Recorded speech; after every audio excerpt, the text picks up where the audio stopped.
మరి 27వ శక్తిపీఠం తారాపీఠ అమ్మవారు. మూడో భాగం. క్షుద్ర శక్తులను పొందాలనుకునేవారు, తంత్రాభ్యాసకులు ఇక్కడ కనిపిస్తారు. దహన సంస్కార మైదానంలో క్షుద్ర పూజలు చేసుకునేవారు ఇక్కడ జ్ఞానం చేసుకుంటారు.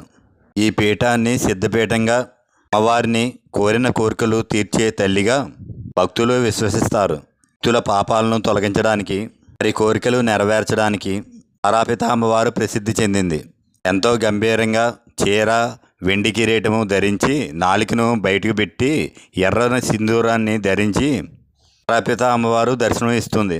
అమ్మవారి దీవెనలకు అనుగుణంగా పూజారులు భక్తులకు నుదుటిపై సింధూరాన్ని పెడతారు. అమ్మవారికి భక్తులు అరటిపళ్ళు, కొబ్బరికాయలు, తీపి పదార్థాలు, మద్యము అమ్మవారికి భక్తులు నివేదిస్తారు.